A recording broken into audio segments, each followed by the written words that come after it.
Hello everyone. I'm standing in the dunes here at the Findhorn Foundation, and as you can see behind me, this brilliant yellow is gorse, which is coming into full flower right now. And gorse was one of Dorothy Maclean's more favored plants. She had many conversations with the Devas,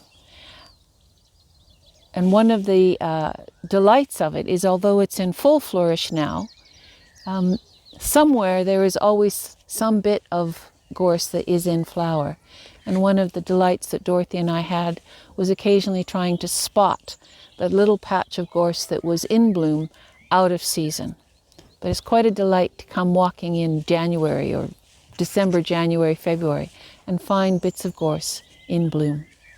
The message that I'm going to read today is a rather long one, so sit back. And this one you can find in Dorothy's book, Seeds of Inspiration. We stand as guardians of the dunes, guardians of encroaching waste, with roots deep in the earth and scent and color broadcast. We keep vigil on this plain, with prickles to keep outsiders out. Some plants have a higher function. We are on the lowest, and yet do we not reach to the highest in our glory? We adorn the desert places. We transmute barrenness. We lift it to the heights, and yet at the same time, we stay spanning all levels, one of God's most useful creations. Normally, you are transported by our golden glory. Today we show you another side of our nature, and still we keep the oneness, which is the nature of all life. We keep it and we shout it from every blaze of flower on every side. The sun comes out, and immediately we lighten and lift contact.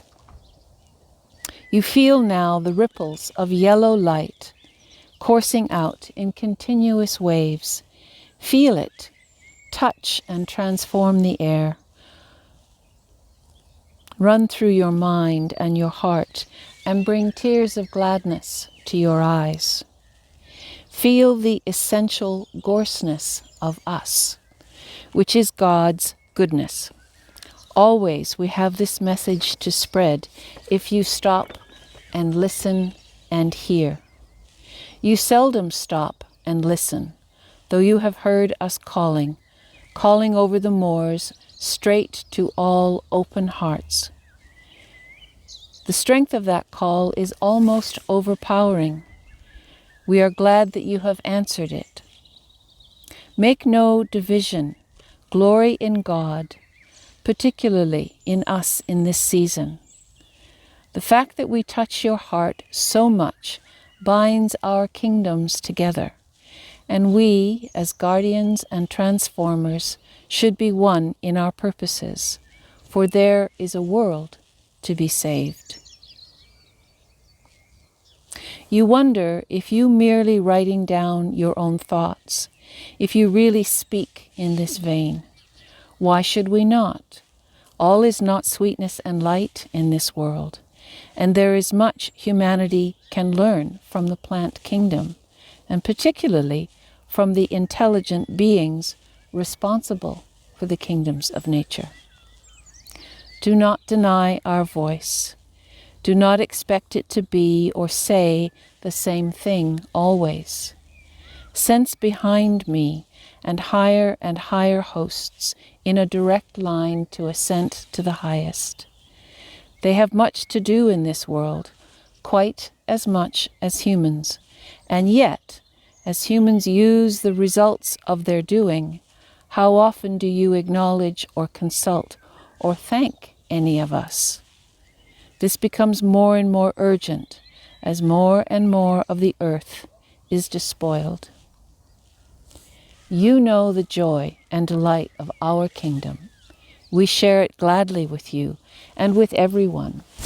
But humanity must recognize that we too are part of the one life, and that you cannot continue to only take from us.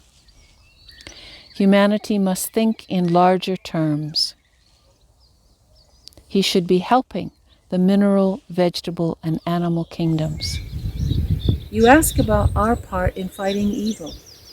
As you know, evil is not in our consciousness. We do what we do. Let others interpret in those terms. That is not for us or for you.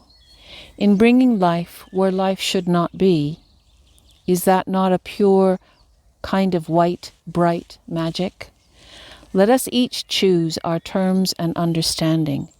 We are one. Rejoice in our brightness. Lift up your head too, and radiate. That's just one of quite a few messages that Dorothy received from the Devas of Gorse. They had a lot to say as she took her walks amongst the dunes here at Findhorn. So until the next time, bye for now.